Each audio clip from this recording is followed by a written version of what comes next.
And hello there, and welcome back to another Villa Volcano YouTube. Uh, well, this will be on YouTube, but yes, we're streaming here on Twitch tonight. It's been a furious night after that amazing episode of The Bad Batch. We've been scrambling to get online to talk about that amazing double episode. So we're streaming a little bit later than we usually do, but that was because there were 2 episodes of The Bad Batch to get through before jumping online. Yeah, lots and lots to talk about. We're excited to jump in and have a bit of conversation about everything we saw there.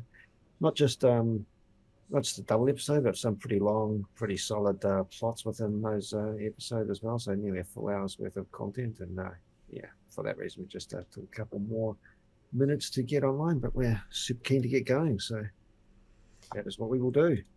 Yep. So the closest, obviously, we hope you watched the most recent episodes of The Bad Batch, because this will be full of spoilers. In the chat, we're going to be talking about everything that happened in those episodes. Hello, Dark Lord of Tech. Thank you so much for joining us. So, because the topic of those episodes was centered around Camino, we decided that one of the closest places to go in SWTOR is Manaan, which is also a water planet. So, we're going to be running Empire side on Manaan. We're going to be doing the daily area, and then we might do the Flashpoint or something like that if we need a bit more playtime at the end, if we've got a lot of things to talk about. So we've picked up all the dailies, and I guess we'll get started. It will travel. We'll go around at anti-clockwise or travel to Coulter and Fighting. Yep. Yeah, I like Manaan. It's a moderately new in this game, and like you say, it's kind of relevant in terms of being an ocean planet. We've got some underwater zones and some surface zones that we're going to be wandering around. But being a new daily area, it's got some pretty good graphics and assets, and I enjoy it for that reason. Yes. Yeah. Still getting used to the layout of this one. You know, we haven't got it bedded down quite like Sorcerer or something like that. But yeah, I am enjoying the new the new daily areas, adding some variety to our sort of daily hustle. Let's talk Bad Batch. That's one of the main reasons we're here. We as a double episode, it was almost like an episode of Clone Wars and then an episode of Bad Batch, because we didn't see Bad Batch in the first episode. So, yeah. We saw a good few clones. And sure, technically it's after the Clone Wars, and so the Clone Wars title doesn't make sense anymore, but it very much felt like an extension of that show. Especially since one of the major characters was a returning character, Senator Ryo Chuchi, who we saw earlier on in the Clone Wars, so that was kind of fun to see her coming back. Yep. And we also had another returning Clone Wars character of Halle, I can't remember how to say it. Brittoni? Yeah. The sort of the senator for Camino, who is now the disgraced senator for Camino. I didn't remember her well, but no, it's looking up. I remembered the episode she was in though, where she's basically accused of killing a Rodian in the sort of the senator social circle, and it's found out. Not the nicest. No, wait, it is. Sorry, the Rodian is. Can't remember if it was the Rodian that was assassinated or the Rodian was guilty of the assassination. But yes, haven't watched that episode for a while, but I remember it. That was somebody that was close to Padme, and fingers were pointed at the Kaminoan because she wants to keep making more clones, and Padme wants to sort of de-escalate by not making as many clones. Just hold there for a second. For a second. I've just got a bit of a UI issue. Okay. No, just when I switched Windows at one point, I hit the quick bar at the bottom, but messed up. 3, 2, 1, go. Yeah, so this was the kind of getting back into the main clones, Empire, Rampart story arc that we knew was coming and suspected that it would be coming during this sort of double episode opportunity. Yeah. Halfway through the season. We did have some clues in terms of the episode names that were available online. It's sources. So yeah, all up, we were kind of expecting this type of story, but I did love the intrigue and the details. Yeah. It felt like there was a lot of writing going on, and it totally felt like prequel era intrigue and political maneuvering and such like. Yeah. I like sort of getting a little bit of behind the scenes of the sort of the deception and things going on behind the scenes of the Empire, particularly in these early days where you know that certain people are really jostling for position. We see that in Rogue One, certain sort of Imperial officers and people in the Imperial hierarchy are trying to make moves because they want power, they want security, and they're trying to sort of position themselves to be sort of too important to replace. And we certainly got the impression that Rampart was doing that. He's had something big up his sleeve for a while. We knew that he was well, he's pretty ruthless. He has pretty nasty piece of work, yeah. No holds barred, and well, going to so the few things going on here. First of all, ruthless enough to put out an assassination attempt, call that for assassination on a senator if necessary. Just noticing the Dark Lord in chat reminding us Haile Bertoni pushed for the Republic to order more clones in order to enrich Camino. So yeah, yes. That. Thanks. Good to have someone who is fully up to date on the Clone Wars lore on board. Yeah. Content There's a lot of episodes of the Clone Wars, and as much as we do want to take our time to go through and rewatch all of that, just keeping up with the current schedule. We kind of started a little while ago, but then the pace of some of the new Star Wars content kind of interrupted us a little bit. And we have gone back to one or two episodes on a story arc by story arc basis when we know that something's cropping up in other media. So I think we'll have to go back and watch those episodes and see how they sort of directly tie in. I thought it was interesting and very cool that they got the same voice actress back. Just a quick, I think from memory, one of her first episodes was in 2010, which is certainly going back away. That's very cool that they would get the same voice actress back. When I booted up Disney Plus, I saw what I was hoping was Senator Chuchi in the thumbnail, and I was like, yes, it is her, because I always liked her in the Clone Wars. I thought she was a neat character. Yeah, so her story arc was very, very specific in this episode. It was really just her role was to support the clones and fight for them, and I thought that was very cool that we have an outsider as a... Well, she's kind of giving me off the sort of the noble sort of attitudes of the older Republic era, like Padme would have done if she was still alive. It felt like she was kind of fulfilling that role in this episode. And she also doing the right thing. Knows him as aligned with Bail Organa, which is great. So we know where they stand together. Okay, so we're done here. I think we go to the next one. That would be straight down. Ancient Selkath City. Oh, so yeah, the mystery of the clone assassin, the clone sharpshooter sniper, was kind of a big deal because that's very much a loose end at this point.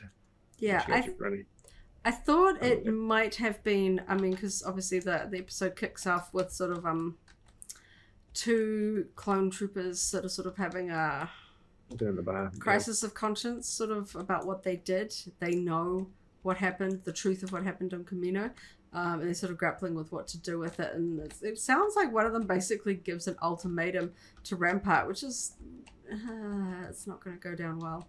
We know how Rampart takes that kind of threat or the hint of anybody possibly outing his plans. So an assassin goes after them. And to be honest, I was wondering if they would give us like some sort of cameo or return of somebody that we perhaps recognized. Or just Crosshair, because no, I got knocked off the edge. Okay. Oh my gosh, I did not time that well, did I? Oh dear. How far away you are? No, I can still you. I'm just coming back in. Oh dear. Okay. I am here. So what we have going down. So we had the Lone Trooper CTO 409 running for his life. But he knew how to contact Rex, which was interesting. Chuchi managed to track him down, and Sniper took out Chuchi's escorts. Yeah. I wasn't sure what I sort of was hoping for, you know, sort of figured that the assassin would be revealed in some manner. And I didn't know if it was going to be more interesting to be something new or something or someone that we already knew. And I think it was perhaps more intriguing that it was something new. A clone trooper that basically had his ID erased, so he didn't have an identity, he didn't have sort of any identifier. And as we see, when he is essentially captured, he has the clone trooper equivalent of a cyanide pill, some sort of electric thing in his helmet that he uses to sort of end his entrapment. I guess so. Very cool. I guess not surprising that it was Rex that came to rescue Senator Chuchi. I don't know how. Well, I think it would. Knew to call him. I don't know whether Rex has been spending time sort of, because we know he eventually sort of has connections to the rebellion and stuff like that. We don't know whether he's spending his time kind of making underworld connections, passing around his business card, as it were, to sympathetic clones that might be in a position. And because it had to be somebody that the Bad Batch would trust. There was going to have to be some sort of connection between what was going on and the Bad Batch to find out. I was like, I don't think we're going to go through all 2 episodes and not have the Bad Batch come in some way, because we know once we knew that the topic was going to be Kamino, we're like, well, the Bad Batch knows, you know, they are directly involved with this. They would be able to sort of, you know, and they would be passionate and willing to risk their life to sort of help right that wrong, or not that it can be undone, but particularly with Omega on board. Yeah.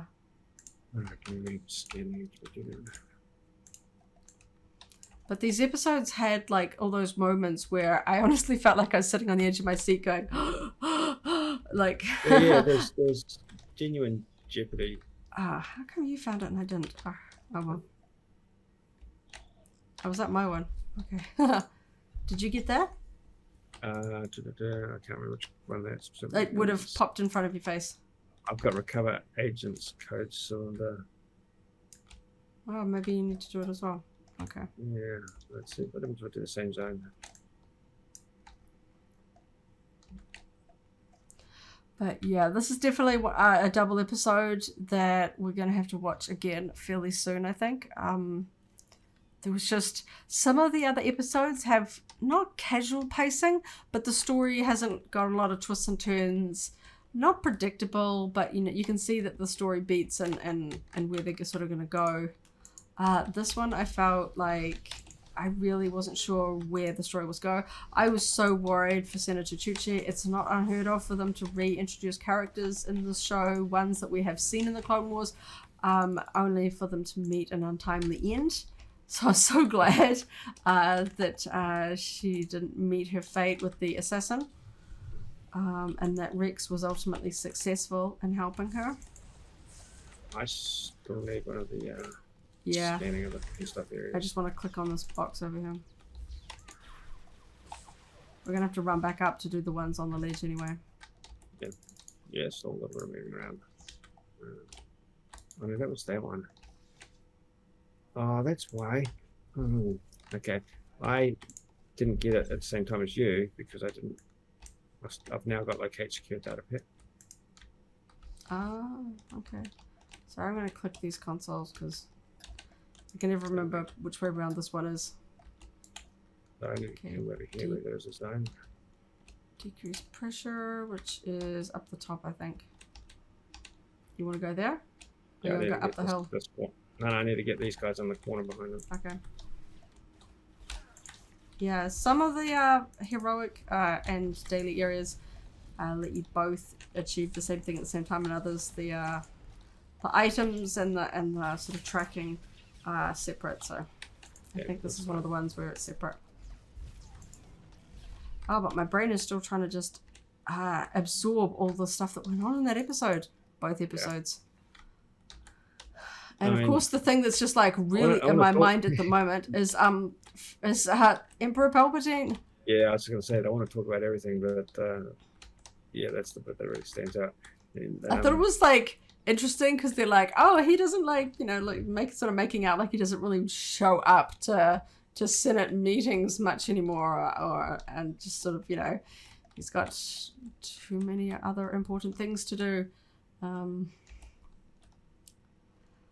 So I thought that was really interesting. Where is that? Oh, I've got to go up one more to the bridge. Yep. I still have to do something. So the second episode, the first episode was the clones and the pursuit of the clones and the rescue of Choo-Choo by with the help of Rex. Second episode, Bad Batch goes to Coruscant. Have to steal the data logs from the Venator cruiser. Oh, that was fun, honestly. That made me anxious. Every time, I don't know what it is about heists, when somebody's got like break in and steal something, it always makes me terribly anxious because there's a million ways that can go wrong. I thought that was really fun though. Yeah, I wasn't sure how it's going to pan out. Obviously, they got the data logs and ultimately they were able to get them to the Senate proceedings on time. I thought there was a good chance that could have failed. I wasn't expecting Rampart to be taken. I'm just going to jump down. So Yep. I'm just doing the shortcut. Rampart to be taken off the board in quite that way at quite this point, to be honest. Yeah, I thought he might have stuck around a little bit. So, because he's got an action figure and everything. I think. But I guess they were implying that it was Palpatine's machinations and intention all along that he would be scapegoated in that way. Because, whether Path A or Path B is taken, Palpatine's goal was to phase out the clone troopers and herald in the stormtroopers. And you see Bad Batch come to that realization at the end, and Omega's like, but we did the right thing, and Palpatine still won, and they're like, yeah, he does that. That's his whole goal. This is his whole MO, is to set things up so he can't lose. Oh, there it is there. Sorry, I'm going all over the place. I'm going to jump down. Yep. Shoot them from the height. Ground.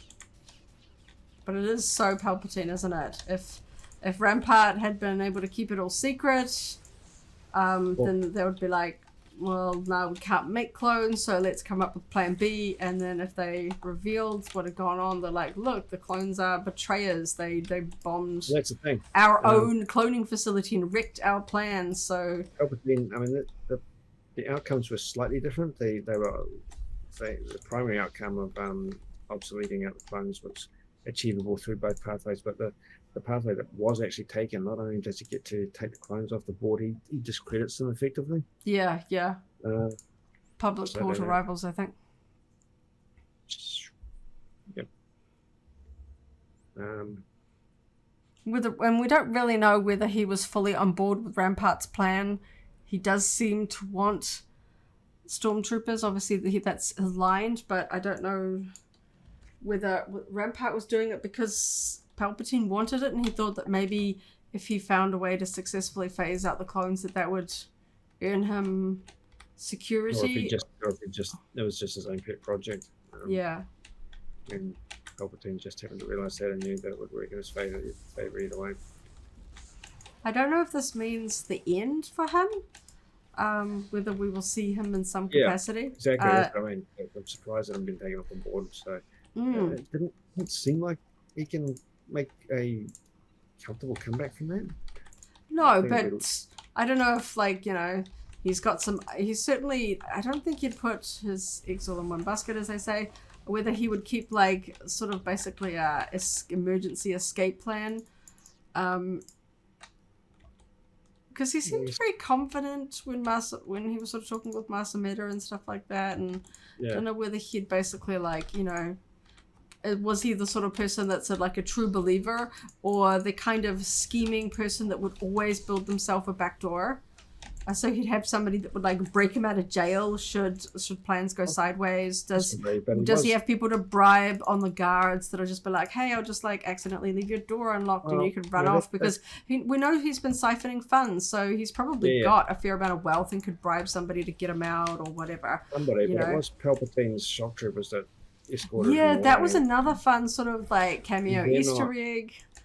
They're not I mean, they're no, they are very loyal. Yeah, they're his sort of nasty elite ones that we see in Revenge of the Sith. So it was really fun seeing those in this series. Going left. Sorry, I'm over here. I still need more of those Selkath isolationist chips. No, really. So yeah, the appearance of Palpatine was fantastic in terms of seeing Palpatine, but of course. No shade on anyone who's contributed a voice to Palpatine in the past, but no one does it better than McDermott. Yeah, it's just something. I was just totally engaged for every syllable of his speech. He just has such a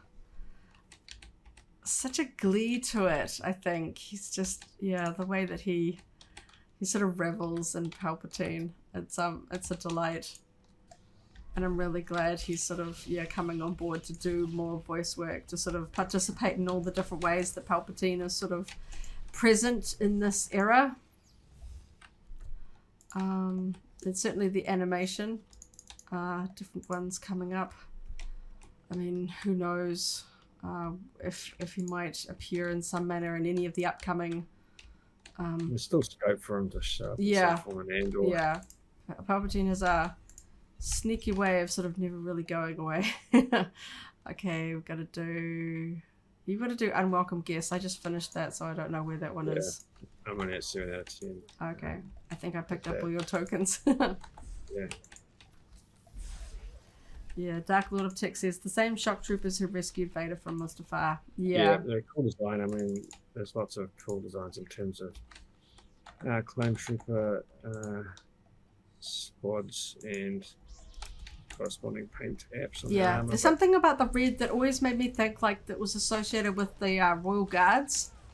That I don't know, red has always felt like a Sith color. It's the color of their lightsabers and so things like that. So the red on those clone troopers always felt very aggressive. The ones that would carry out the secret missions for Palpatine. Oh, I think I just got a decoration. No, you got a decoration. I saw that. Oh. What'd you get? Sea kelp. Ooh, nice. Yeah, well, you need to collect a fair bit of that up for it to be useful. Yeah, but it's still a free deco. Yeah, I like it. It's animated. Yeah, the little bits and pieces from this episode, like Palpatine, Masa Meta, the shock troopers, the Senate chambers, it felt very connected to episode 3. And I think that is part of the Bad Batch, isn't it? It always calls back to sort of Order 66 and that period of time. Yeah, that's the thing. And instability in the galaxy and stuff like that. And it felt so very connected to that. I'm going to cut across, so I'm going to do these guys over here. That's one of the things I was thinking as I was watching it is that, sure, we know where everything ultimately ends up when you're telling these stories that are halfway between two known points, but part of the mystery, part of the challenge that to work out and see where they're going is straight up, how do they get from A to B within the time frame? Yeah, and I'm very invested in the Bad Batch. Was that a deco for me this time? Yay! I got Kelp Style 1. Yep. Excellent. And to be honest, I was quite sad to see Echo go at the end. Yeah, well, I was just about to say that. I know he's not an original Bad Batch sort of member. He's not augmented in the same way that they were. His is kind of a sort of more nastier side effect of his imprisonment. But I really did enjoy him in that sort of squad team up. You got another deco? Oh yeah, I did. Yeah, you did. I see it when I pick things up, and then I'm like, check my inventory, and it's not there. Which makes me wonder whether we will get a little bit more, like, what is the pathway there? Yeah. Well, they're setting Rex and Echo up to function as an independent unit. They're not going to abandon that story. No, they can't just write him out for no reason. It either has huge significance for the Bad Batch, or they're going to have this kind of splinter cell. Rex isn't sort of augmented, but he's always been a little bit more special. I mean, not to play favorites, but he always kind of stands out amongst a lot of clones. You know, he was a captain and stuff like that. So the two of them would work very well. Well, it's also the first Clone Wars action figure, which kind of makes them memorable. But it'll be really if that, as much as I don't want to see Echo splinter off from the Bad Batch, if that means that we get semi-regular appearances from Rex, then I don't mind. My hope is that they did it because it was necessary for the story to follow two paths at this point. Just because of the complexity and the number of things that need to be done, and it didn't make sense for Bad Batch to do them all.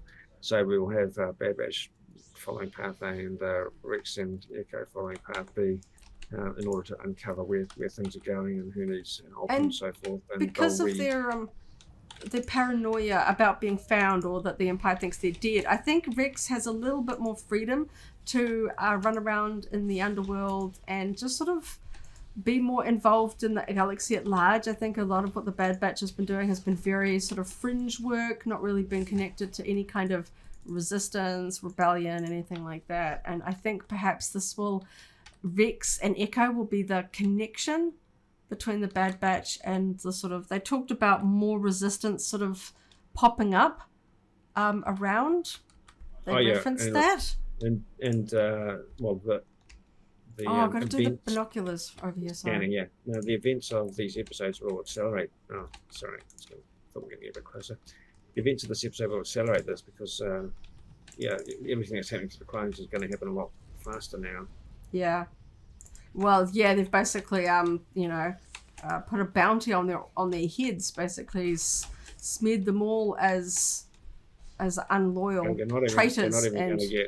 They're not even going to get a veteran's pension as they're not exactly just going to get sort of waved into retirement. They're going to get. I wasn't convinced that Rampart was going to follow through with that, but that was what she was angling for. No, I can't remember who it said, but they were basically like, hi David, he says, hi guys, just got in, haven't seen episode yet, will soon, just here to vibe with y'all. Well, thanks for joining us. It's a very great double episode. It's a million hours worth of material to watch there. And as you may have expected, and as we expected, and that certainly was the case, it's an episode that deals with all the big story issues. And we've hit on a lot of the spoilers already, so we might not revisit too many of them because some of them are kind of worth seeing unfold in real time. They still keep teasing me about Omega, though. They started off, one of the first things we saw was her practicing meditation. And she was talking about like the way that Gunji had taught her. Gunji being sort of the Jedi Padawan Wookiee that we had met in the previous episode. And that was interesting. That was obviously a more significant encounter for her than it could have been. And so it makes me wonder if the significance of that episode and the intention of that episode was actually greater than just a filler. Yeah. Okay, so I'm going to go to Trail of Breadcrumbs. Yep, I'm just looking at a couple of things. David says, it's okay, speak freely. Okay, thanks. I'm always worried about, like, when you start talking about these episodes, I'm always worried that I'm going to think there was something in a previous episode and I mention it and realize, no, it was actually from this night's episode.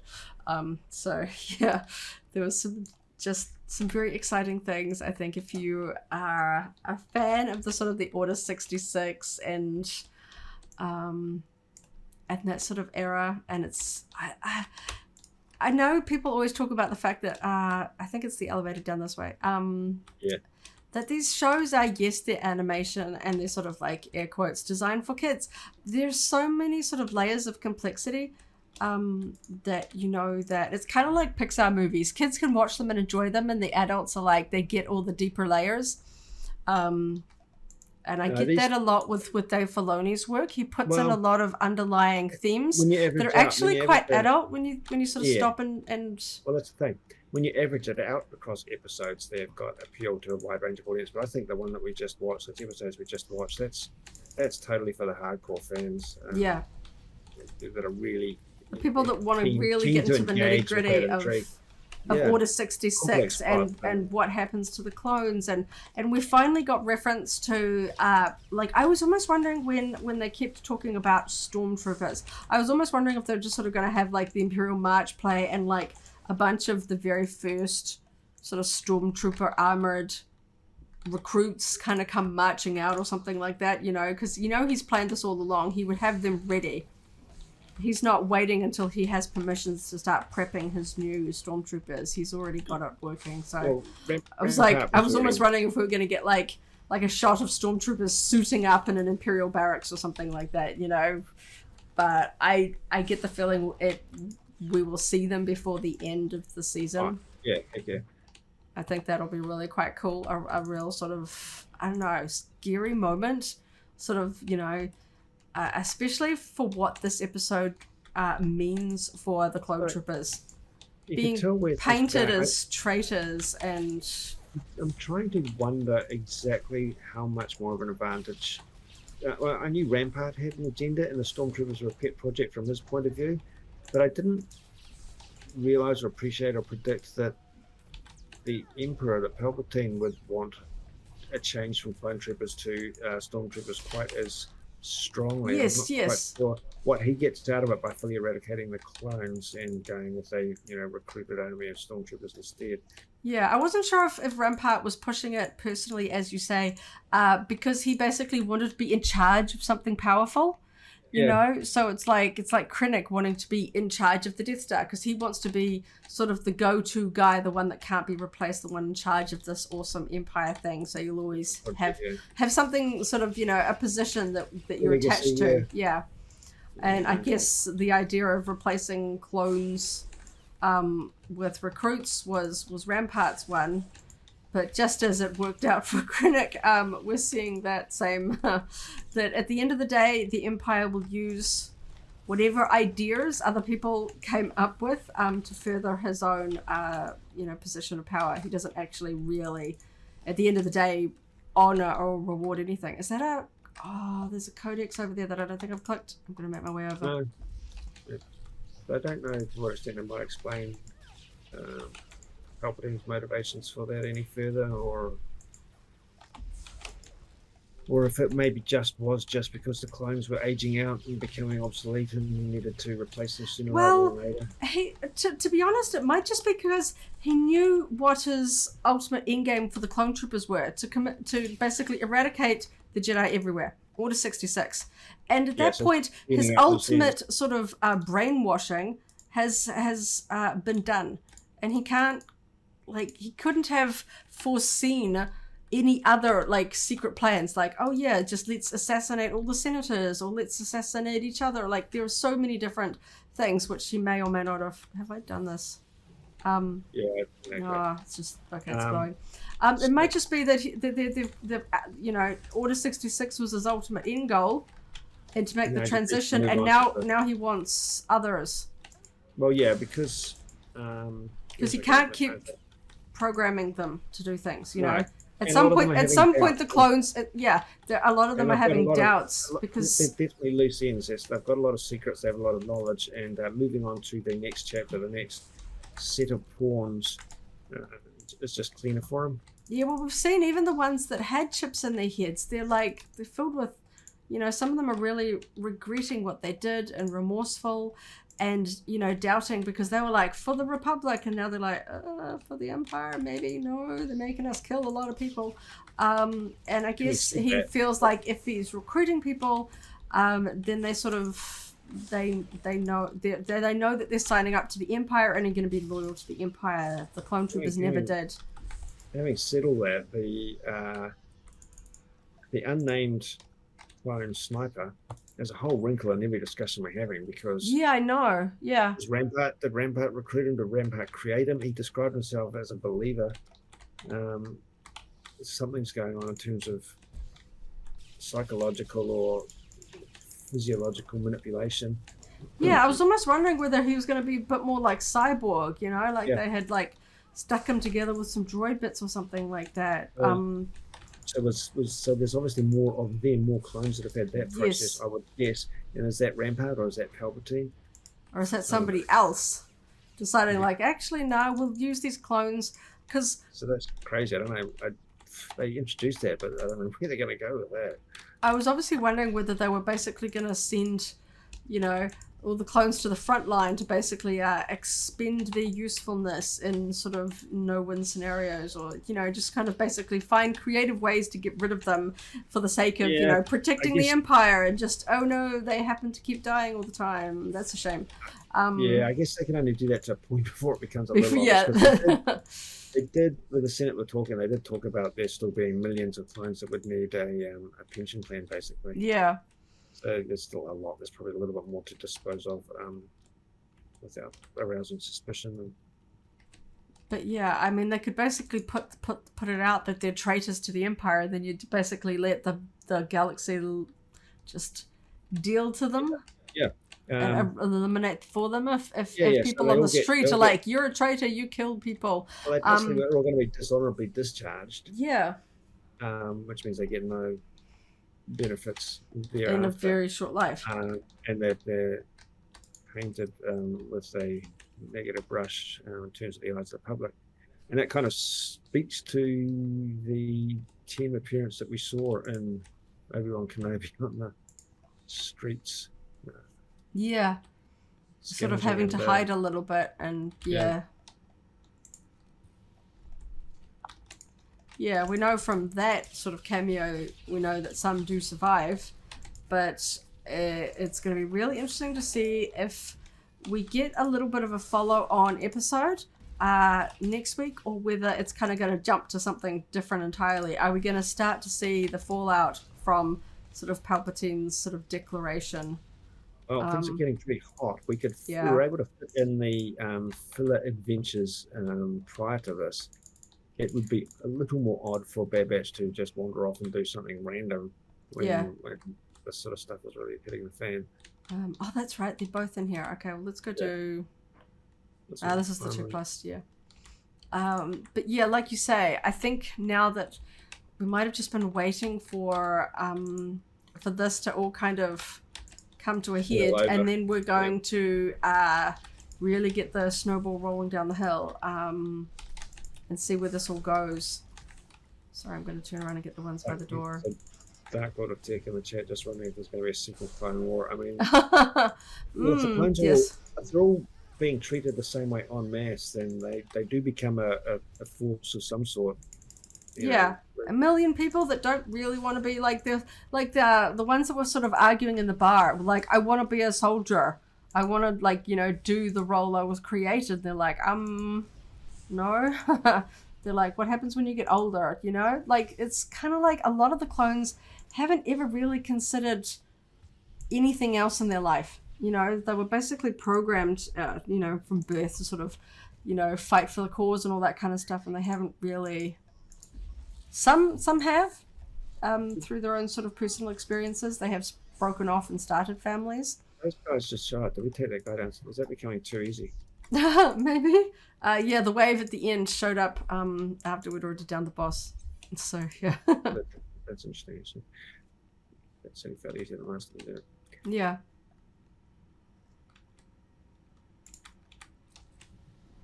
But... I mean, back when I always think that, sorry, I'm just going here.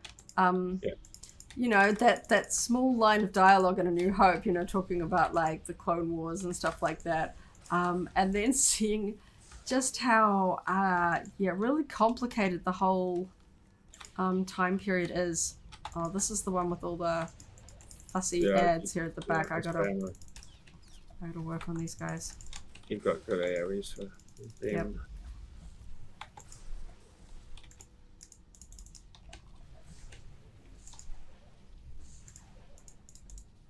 need more concentration. This is a heroic 4 that we've done with 2 people. Episodes episodes like these ones make me almost wish that, you know, they'd be like Obi-Wan and Anakin and stuff like that, because it felt so much like the kind of the storytelling that we got in some of those masterful Clone Wars episodes, and I'm like, yeah. There is no Anakin. Order 66 and all that kind of stuff. But yeah, I appreciate, you know, bringing in some characters like Senator Chuchi that really connect back, and the Kaminoan and stuff like that, and having Rex, of course. And I like his yes, having him there. You know, I was almost a little anxious when Omega revealed, because there was like that scene where she's walking down the hallway with Senator Chuchi, and Rampart is walking towards them, and I was almost like, oh my gosh, he's going to recognize her, and it didn't really sort of come up or eventuate. I don't know if it was just intended that perhaps Rampart does know who Omega is, but just didn't look down and notice her because she's, you know, dressed differently, or whether he doesn't actually know that she exists. But Omega reveals who she is and that she is a clone to the Kaminoan, and I'm like, ooh, that might have repercussions down the line. We don't know if that Kaminoan might use that information to benefit her somehow. We know that there are certain Kaminoans and certain other people that would very much like to get their hands on Omega, and might pay for information, or, you know, something else. Because they've done their very best to hide Omega, and I was like, she's running around telling people who she is. It made me anxious, because we still haven't sort of resolved that aspect of her storyline. We don't know where her storyline's going, whether or not whether she has significance beyond just being an escapee.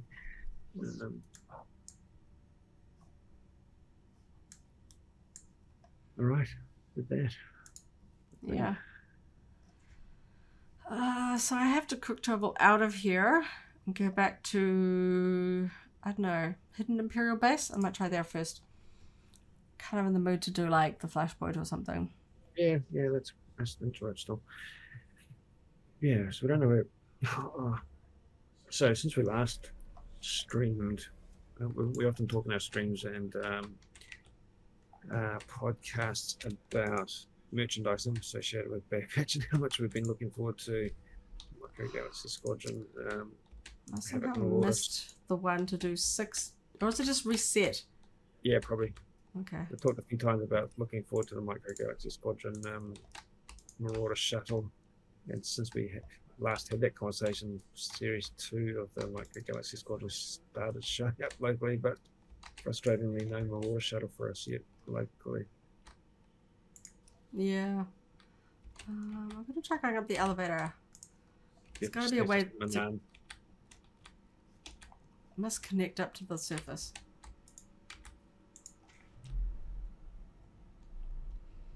But yeah, it could... I mean, we don't really know what fully happens to the clones. Oh,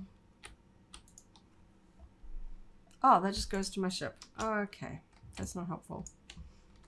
Okay, I'm just going to go to my galaxy map and go to Manaan. Yeah, bit of an odd move, but... Nope, it won't let me go there because I'm already there. Okay, how do I get to... No, you can. You go to there's 2 zones on Manaan that you can travel to. Oh, okay. Is that with the little... Zone, yeah. Costs nothing because we're on the same planet. Invasion zone, how do you... Oh, there, okay. Yes, oh, cool, yes. Excellent, thank you. I haven't done that before, so I was like, I know, how do I get to the other part of Manaan? Yeah, it's the first planet that does that on the galaxy map, as far as I know. Yeah, I thought they might be connected by like an elevator or something to be able to get between the 2 bases, but yeah. Cool. I thought it was really fun. Like I said before, sort of heist sequences always make me anxious. Getting onto Rampart's ship to steal sort of the bridge logs to prove that he actually bombed Tapoka City and that it wasn't just a storm. And I thought it was really fun the way that, like, actually we have to, like, turn it on to get it off. And I was like, oh, yeah, that's going to, like, let everyone know what you're doing. But I thought it was kind of fun, like, turning the engines on and just sort of slumping and crashing the ship. Was just kind of, like, so brazen. And then sort of the brilliant move of just sort of, like, popping out an ejection pod, just boop. Right. I don't know. They don't owe the Empire anything at this point, so damage on that scale doesn't mean a lot to them. Yeah, so it's just like, it was there to get, like, stuff anyway. We're going to do veteran mode. Middle one, yeah. And yeah, it's not exactly not on the agenda for Bad Batch to sort of stick it to the Empire in a few ways. They're not trying to do that deliberately, but if it happens by chance.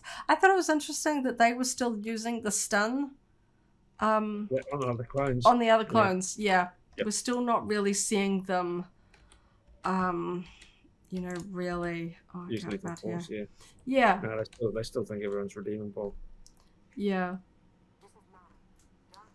I mean, I don't know. I mean, we have absolutely no idea what goes on in Filoni's mind. We don't know whether the fact that the clone troopers all have chips in their heads. We don't know if there's going to be some way to basically collectively reprogram them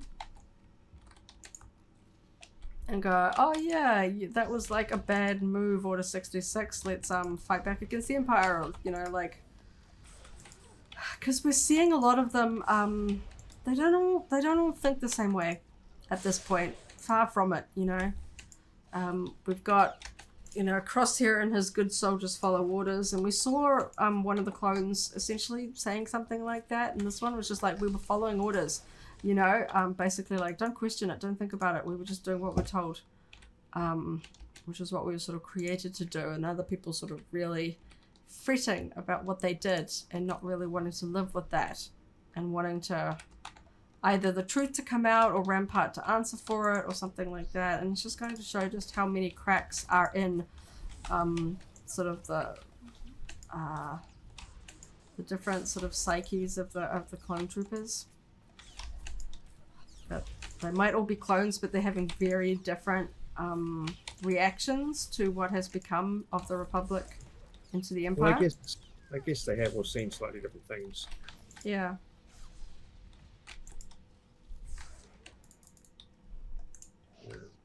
And some, had more significant roles or involved in more traumatic. Some of them have been sort of instructed to just outright slaughter civilians and things, which is definitely going to be a wake-up call. At least, Certainly, well, not just civilians. I mean, the whole slaughter of and decimation of Camino. There were clones involved in that. On the Venator cruisers. Yeah. I mean, that's a pretty brutal move, isn't it? Ordering the clones to destroy their home. It's like, ooh. Yeah, and it was interesting the way that was revealed in the Senate. I thought they might just broadcast, some specs or something like that. I love the theatrics of it. End of data, but having it like so large in hologram form for every single person to all watch collectively, and you hear this, and then the senators that were really on Rampart's side were basically like, "Oh, bro, you got caught, and we stood up for you." They can't be terribly happy with looking like they're in on the deceit. I could imagine that, they'd want their pound of flesh from Rampart for involving them. Oh, who's still going? Or is that just there? Okay.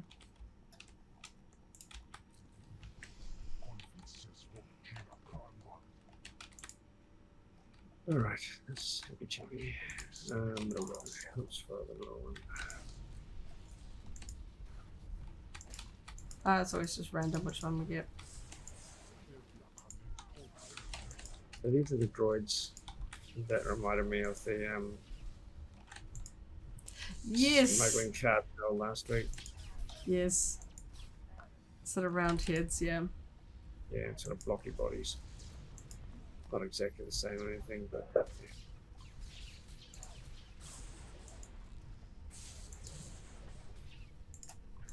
I think I'm fighting the wrong Gun. one. Oh, yeah, switched. It's switched, yeah. Yeah, that guy's got crazy loud guns. Yep. I'm standing right next to me.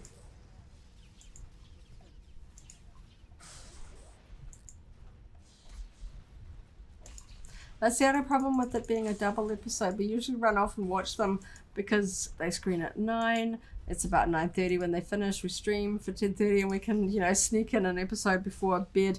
These double episodes mean that everything's sort of jostled off a little bit. Like I, want to watch them again, but watching both twice on the same night is akin to watching a movie plus streaming.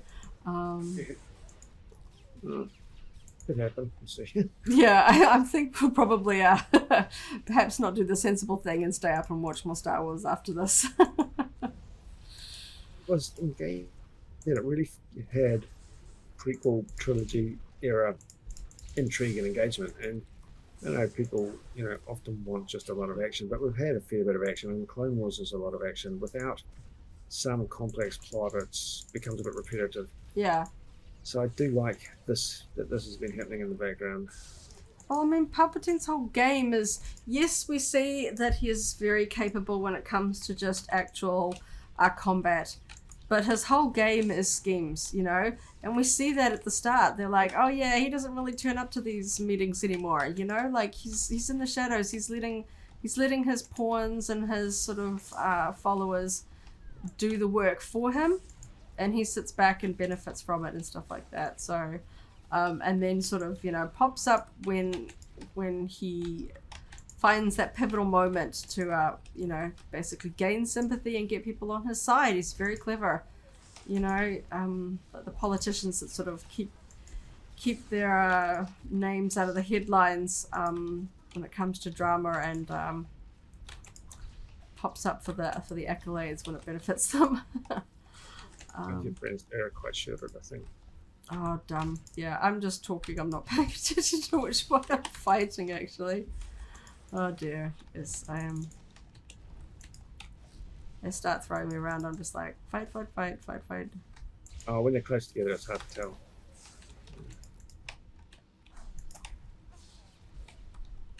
I was really hoping we would see Palpatine in this series, and I feel like that was a pretty good time. You don't want to sort of like throw out sort of appearances like that just on a whim. They totally used him appropriately. They gave him... It was so ominous, the way that... Entrance. Oh gosh, something... This is Sorcerer, this is the door sort of yes. What is that currency? Tech fragments. Okay, that's fine. I've hit my tech fragment limit. He had a grand entrance, and he had the center stage to just deliver his monologue. Yeah. So we've got a first time chat. Grasslands TGV says hello. Well, hello to you too. Thank you so much for joining us. We are talking about the newest Bad Batch episodes, the double episode that just screened. In the past, we've covered Andor episodes, but at the moment it's Bad Batch that is screening on Disney+, so that's what we're recapping. I like jumping on and chatting about the most recent episodes just to kind of keep spoilers away from sort of Facebook groups and things like that, and arenas where people don't want spoilers, but so that we can still chat with people and sort of get all that excitement out of our system. Just gotta get through these cutscenes. Here we go. I lose track of which character I'm doing. I don't want to actually make the wrong decision based on which character I'm like, this is my dark side character. Make sure I don't make a light side decision. Clicking through my options. Grasslands and chat's just starting to get into Andor. That's cool. I just watched episode 1 of Andor. Jeff and I are huge Star Wars fans. Well, that's good to hear. We really enjoy Andor. We won't spoil it for you. We thought that one has some really interesting, it's kind of broken up into story arcs, so it kind of switches around, and it's kind of like, it's really interesting the way that it kind of flows through the different story arcs. This almost has sort of slightly different flavors. Now's a good time to watch it. We couldn't have possibly waited. I don't think. No, I don't think that's us. But that would be good to have it available to binge. Yes. there were some episodes that were just, it felt really cruel to have to wait a week. And I know that not everyone is a fan of like the Netflix Stranger Things sort of model where you dump hours of TV all at once and expect people to sort of be loyal and watch it all, or fear the spoilers online. So I do understand that, because, you know, Star Wars, they're so secretive. They want people to watch it without spoilers. They try and clamp down on every leak. But some of these shows are getting awfully long. You know, 12 episodes of 30 to 40 minutes. You know, not too many people can sit down and watch that. Especially because I believe in America, these things usually launch around midnight. And, you know, that's dedication, or just simply impossible to watch before, you know, heading to work in the morning. We're very lucky in that Star Wars episodes for us, depending on time zones, are either 7 p.m. or 9 p.m., which is very reasonable for us to watch one or even a couple of episodes in the evening before getting to bed, or streaming as we do. Grassland's just pointing out the pacing of some of the old EU novels, and that was kind of a little bit of what I was touching on before, that if you don't have a decent story underneath all the action, and the action can just become a little bit repetitive. So I'm fully happy for there to be a good mix within Star Wars content of action and intrigue and politicizing. They said they actually really liked Kenobi. Kind of sad people didn't love it. I read some of the original Kenobi book from like 2009. I really like Kenobi. I think, unfortunately, there is a sort of an online contingent that feel like that in order to be sort of a thoughtful consumer of Star Wars, you have to point out all its flaws, or just kind of be a little bit negative. And too many people take reviews at face value without, like we saw that with Solo.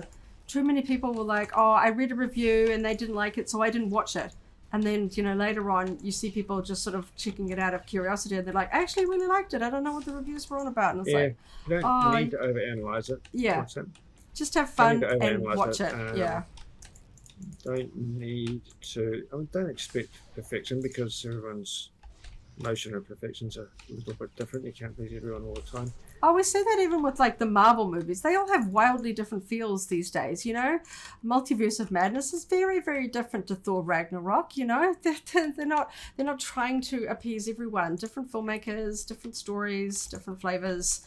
You know, you don't have to like everything. It's fine if you just love anything Star Wars, and just enjoy it for what it is. You know, when you think about the dark times, like, you know, after the original trilogy, and it was like, nope, there's not going to be any Star Wars. And then we had the second Dark Times after the prequels, and we're like, oh, that's it. There really is no Star Wars now. We got the prequels. That's it. The Dark Times now. We talk about them thinking of them as being gaps between Star Wars content. Yeah. But there were points in time where we thought there would be no more Star Wars content. Yeah. There wasn't like it wasn't a gap. It was just the end. Grasslands, I love all the legends, the real Star Wars, because of the slow burning impact on so much more thought. What George wanted to do to our film.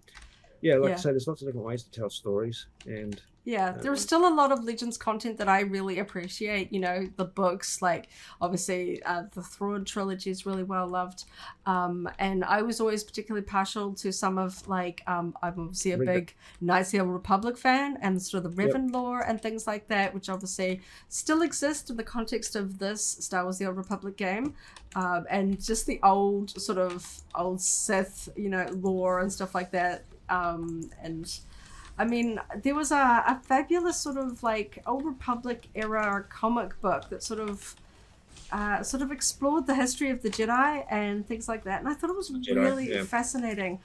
Sort of, you know, the ancient sort of beginnings of, you know, and basically how they sort of structured different factions and how they believed about, you know, different ways to use the Force and stuff like that. It was fascinating. Right. I trying, but haven't quite kept up with all of the new novels. But I did pretty much read everything in the historic EU, and totally love it all. Read the heck out of all the X-Wings, even the later New Jedi Order books I got through. I'm a bit younger, so there was an awful amount of books and comics that were already on the scene by the time I was old enough to sort of get into those novels and stuff. So I never really fully caught up before sort of the Great Reset.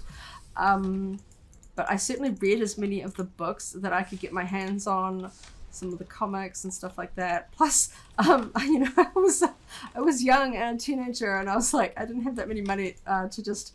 It was hard to find some of those older books, some of the books that came out in the 90s and early 2000s, and when you're young and don't have a credit card for buying online, these things were hard to find. So I've certainly in my adult years tried to collect up as much of the original expanded universe content as I can. It just takes a lot of time to get through it, especially since they keep writing books.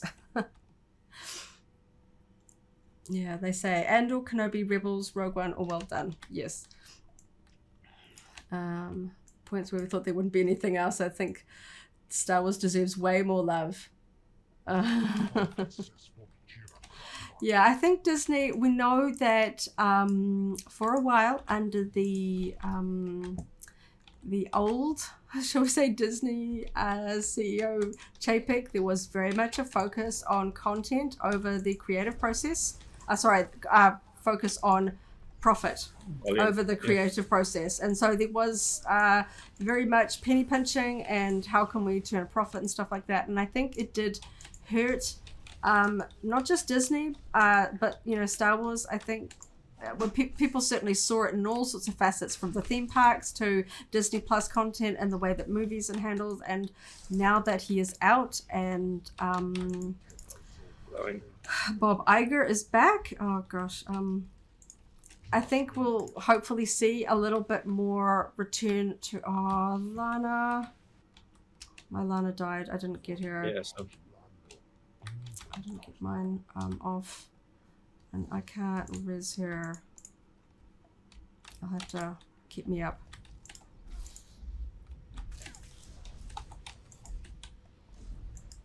I was not paying attention. I'm usually really onto it in this fight.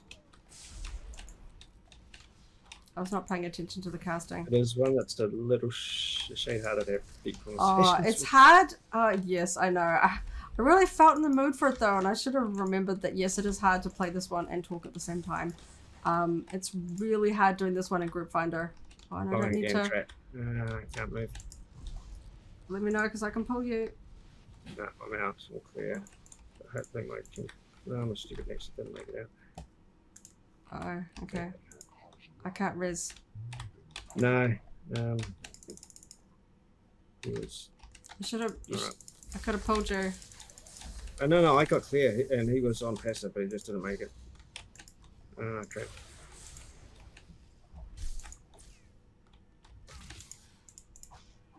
You got to do something.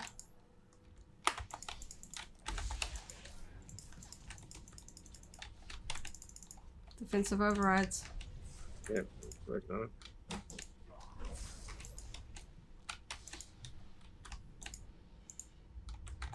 It's fine again.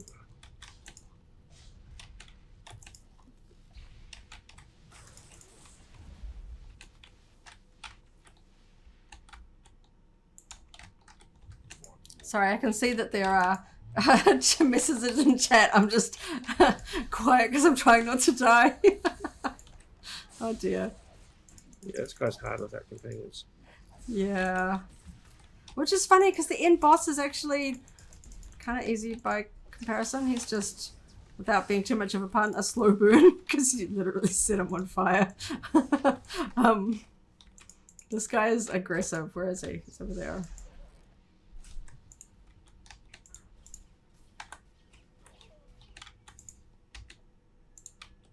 These Colto stations respawn, I think. Right.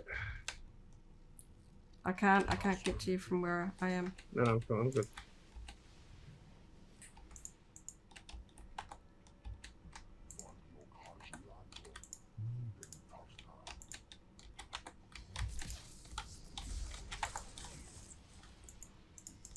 It's actually been a while since I've encountered SWTOR content that actually really tests me.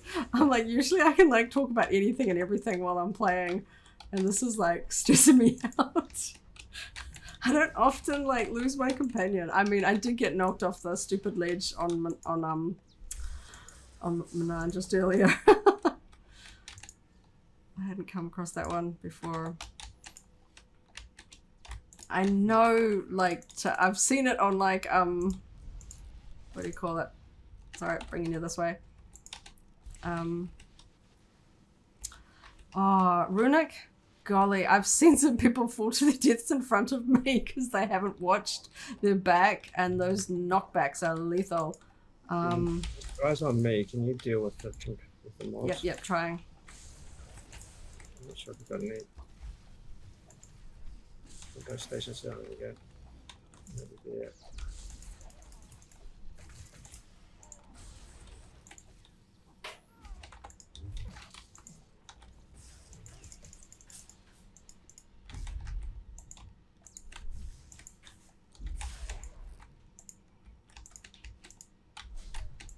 Sorry, when I'm fighting those ads, I can't see when he's casting. It's just a bit scary. He's casting now. Oh, he is? Okay. Ah, get out.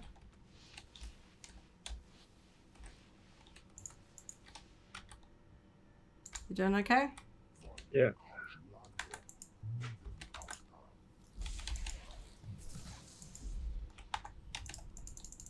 I got the ads on me, so you just wail on him. Can I beat you?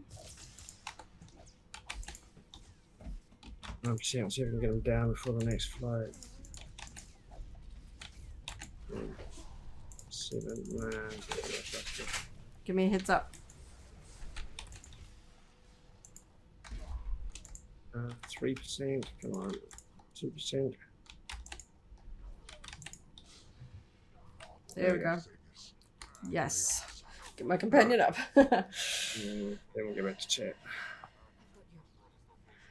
Okay, Grassland says, my girlfriend's more like I'll watch it, but that doesn't mean I like it. I just get frustrated more because after RAS, I won't even watch the movies anymore. I know everyone has their opinions over the sequels and stuff like that. My general rule of thumb is that, what's it, that phrase, don't yuck someone else's yum. You know, some people really like the sequels, and that's fine. You know, like, some people, it's not their cup of tea. They prefer the originals or whichever. And it's like, well, there's enough Star Wars for everyone to like. And I don't like feeling like if somebody came at me and said that Star Wars is for losers, then I would feel upset, and that's not fun. And I would never want to make somebody else feel like that. So I enjoy the things that I enjoy, and other people are completely fine and happy to enjoy the things that they want to enjoy. And I'm going to go dark side here. Toombs is light side, correct?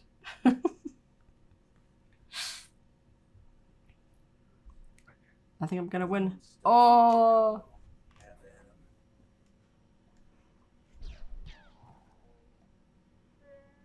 Toombs go dark side. Or is that, no, that's just me, isn't it? No, it was just, I don't know what this goes. I need to play through the story arc, like, as a storyline. The whole build up to the Shadow of Ribbon. I love it.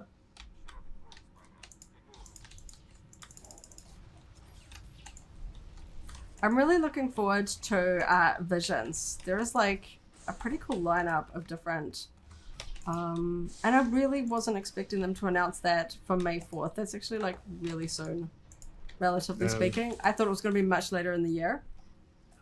Now we played this just in chat there. We played the story definitely on a number of characters. I'm one of those crazy people that has way too many characters, so I've played through the story of like all the way up to Runic, I think it is, with this what's the Sahar and Melgus. Yeah.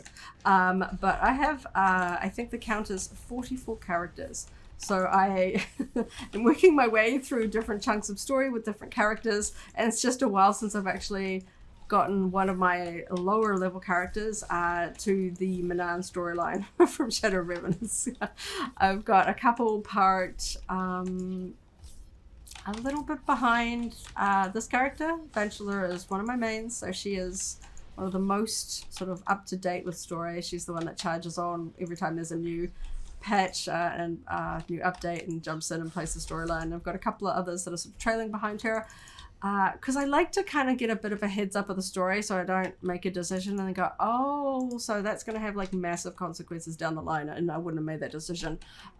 Without giving spoilers, the Arkan decision making, I'm glad that I kind of figured that out ahead of time with a few characters before I made those commitments. They say if you're into story, now's a good time to play it, because there's been so many quality of life improvements. Yeah. Even little things like gearing and cosmetics that some people focus on, and we certainly do. So many quality of life improvements that, yeah, it's much more enjoyable. And you can streamline it, but still get all the entire narrative. And there's out of a ton of story, and I'm really enjoying the storyline. It's we've had different sort of factions and different conflicts and stuff like that, but we're very much back in an era of good old Jedi versus Sith sort of conflict after the big sort of alliance story arc, which I absolutely love. Don't get me wrong.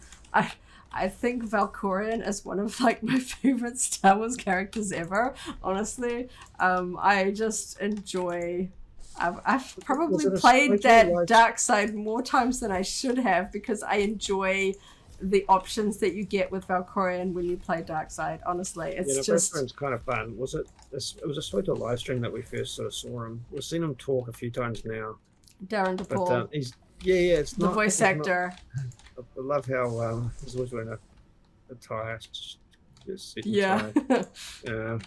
Not the sort of dude you'd think would be playing the characters he plays on the whole. Yeah. We need him in the... Yeah, over here. He ran to you. Yeah, But yeah, plus, obviously, Lana and Theron, they are just fabulous additions to the longer storyline. I still use Lana as a companion on this girl. She's just so cool. She's one of my mains. There is just so much addition to the story to play. Oh, sorry, I'm getting distracted. Same as you. What was I gonna say? I've got some characters that are absolutely parked at the opening cutscene, and I'm kind of saving them because I enjoy the storyline, and there is an epic amount of storyline now. If you start from level 1, and sort of play through the original class storylines, and they let you switch up. You can use different weapons and different play styles now, which was something that people always like. You can be like play the Jedi storyline, but with like Juggernaut combat styles and stuff like that. It's really quite wild. Sometimes you're on the fleet and you're like, why is a gunslinger on the Imperial fleet? And you're like, oh, that's right, because you can swap. You can change your combat style so it shows up as like people on opposite fleets and stuff. It's so much sort of customizable features to it. Yep. I'm just wailing away on this guy, just completely distracted. That's fine. It's just a slow grind if you don't follow the mechanics. It's not too bursty. No, it's just a slow grind. It's a complete switch to that other one, isn't it? Where it's just like, oh, if you don't play the mechanics just right, you're gonna be dead. I was kind of surprised we survived through that one. I guess it's just a testament to how well we know our characters. There aren't too much in the game that requires us to do that turn your companion off and summon them over type thing. Used to be something you'd have to do a little bit more often back in the day to get around some of the mechanics.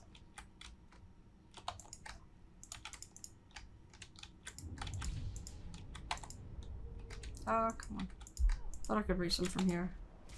Here we go. Grassland's in chat talking about using the level 70 boost for character creation.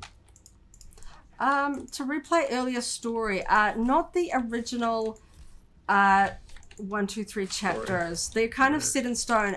People keep asking for it. I would love to be able to replay the original ones, but there is a cap of, I think it's like 100 characters on a server. So, to be honest, my favorite way is if I really, really want to play the storyline, I create another character. Just because, yeah, I don't know if they will ever add that. I don't know if it's a technical issue or because when it comes to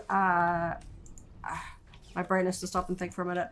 Kotet and Kotfi, Knights of the Eternal Throne, and whatever the other one is. This is a cool story arc. You can replay those chapters. It doesn't affect the story. Whatever you played first is the story that's locked on. The original choices are locked in. Yeah, so you can replay them, and you can do different choices just to sort of see how they pan out, but they're not. They just kind of disappear once you finish. And you can also choose harder modes to play the story, which is interesting. It's really hard. Every now and again, I would do one for seasons or something like that, where you got points for doing it. I was, oh man, they were hard slogs. Yeah, they said that makes sense. Play through what I can. Yeah.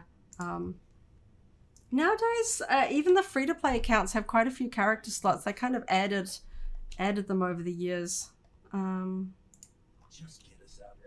Of course, once you get, I don't know what the cap is until you have to start sort of paying cartel coins for extra slots. But you can also just, if you're not too fussed about your legacy and just want to play story, you can create characters on the other servers and play through them as well. If you, because you get a certain number of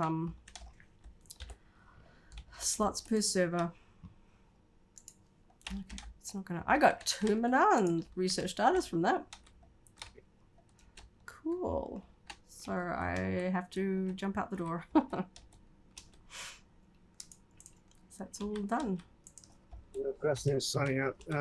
Yeah, we do this each week, at least in this slot, and sometimes in between. Yeah. Thank you so much for joining us. We love playing SWTOR and chatting about Star Wars. We do this once a week. We're hoping to do a little bit more frequently. Just been a bit busy over the holiday period. Because it's summer down here. So we've been enjoying some summer holidays. Why am I clicking on this guy? I keep thinking he's a vendor. Here we go. Did you go up to your house or did you jump through the door? I just I'm just exiting here, yeah. Okay. Cool.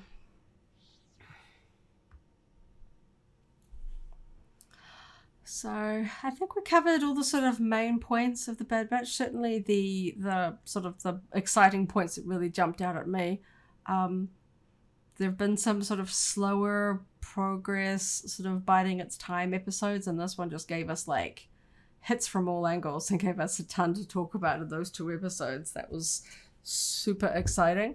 And I really can't wait to see where they're going to go in the next episode, how this development in the galaxy is going to play out for everyone, but especially the clones and the Bad Batch and Omega, because like we saw them talk about it a little bit, that they're like, oh, Coruscant is the heart of the Empire, we probably don't want to be going there, but they do, and they get seen, and they stunned the clones on the bridge of Rampart's ship, so I dare say they'll be like, hey, we know who those guys were, they're the ones that did it. So that may place a target on their back, who knows, because Rampart, at least at this point, is seemingly out of the picture, so he can't take revenge on them, but who knows, he may have allies that will help him continue his plans, or the Empire just wants them gone because they have interests that conflict with the Emperor's. and whether Omega still is under threat from people that may want her, or whether phasing out the clones means that sort of target on her is no longer important. If they don't need her clone DNA, it might affect her risk. But yeah, and it'll also be see how just the dynamic of the Bad Batch will evolve in the next episode with Echo not there. Yeah, it is. It does feel like a smaller group without as much variety in terms of the personalities. When they cut it down just even by one. Yeah, because we started out with Crosshair, and then Crosshair left, and they sort of brought on Echo. And obviously Omega, and it was kind of fun seeing the Bad Batch running around with Rex. It sort of felt like, like a full squad because Omega was off with the Senator. We didn't really see her sort of in direct combat in much in this. She was more on the sort of the political intrigue side. But I thought it was interesting that she saw Emperor Palpatine, in person. Yeah. That's got to be like, quite a thing. Obviously the senators would have all seen it, but that was like a new experience for her. Actually seeing him, and yeah, very, very excited for next week's episode. I hope it's like a decent length. I know that these things only vary by like a couple of minutes, but it's like I want the long episodes. Tonight's episode, double length. That was awesome. And not that long to wait until Mandalorian season 3. Yeah, we will. If there's overlap, which way we're expecting, there's some pretty long streaming sessions after Bad Batch and Bad Batch and Mando together. But yeah, we'll probably call it for the evening at this point. And probably go and watch the episodes again and see all the little details that we might not have caught the first time through. It really helps absorb all those details watching it again. But yeah, definitely appreciate everyone joining in the chat, joining us for this conversation, for this discussion. Even when I got a little bit distracted and lost my companion and got knocked over a cliff, and sometimes I just get a little too distracted. I'm usually a bit better than this. The primary objective. I think we're trying to play SWTOR in the background, but we don't want to die in the process. Yeah. I promise I'm a better player than this. This was not the most typical example of my skills. I think I was just playing through so many of those scenes in my mind. I was just a little bit distracted and not giving it my full attention. And I got to do a little bit of gearing on this girl too. I got to catch up a little bit. Got to go spend those tech fragments. So I guess that's it for us tonight. We'll wrap up there. Thank you so much for everyone that came along to chat. I hope you enjoyed the episode of Bad Batch, or about to if you haven't seen it. And we'll catch you again next week after the next episode of the Bad Batch here on Villa Volcano. We archive all of our Twitch streams over on our Villa Volcano YouTube channel. We've also been having some fun sharing some Star Wars unboxings on that channel. So if you like Star Wars collectibles, please check them out. And yeah, once again, catch you next time, and may the Force be with you. Take it easy, everyone. We'll see you next time. If you enjoyed this video, go ahead and give it a like, check out our other videos, and subscribe for alerts about new uploads. Thanks for watching, and may the Force be with you.